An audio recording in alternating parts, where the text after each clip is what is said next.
Regarde, ça c'est tous les événements qui nous attendent sur Bitcoin aujourd'hui. Ça peut impacter la dynamique du BTC. Je vais tout expliquer. À 14h30, on a la publication des chiffres de l'inflation et les chiffres qui sont attendus, c'est 3,4% pour le CPI et 2,5% pour le core CPI.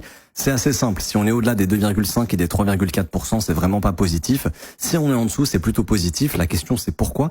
Parce que tout simplement, si on est au-dessus en termes d'inflation, la Fed ne pourra pas baisser les taux d'intérêt et elle pourrait même être obligée de monter les taux plus vite que prévu. Et si on est en dessous de ces chiffres, c'est que le marché tout simplement s'est trompé et que la Fed ne serait pas obligée de monter les taux d'intérêt tout de suite. Et ça, ce serait potentiellement positif pour Bitcoin. Maintenant, ce que tu dois comprendre, c'est que malheureusement, on est venu chercher la zone de liquidité qu'on avait identifiée.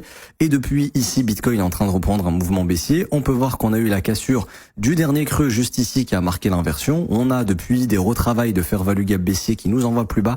Également ce matin, on peut voir qu'on est revenu travailler le fair value gap baissier ici en H4 et en H1 et que pour le moment ça opère un rejet. Théoriquement, Bitcoin pourrait se diriger vers la prochaine zone de liquidité qui est tout simplement ici aux 62 240 $. Si tu veux qu'on suive tout ça ensemble avec les chiffres de l'inflation, n'hésite pas à t'abonner parce que potentiellement le Bitcoin pourrait retourner sous les 60 000 $ au cours des prochains jours. N'hésite pas à t'abonner.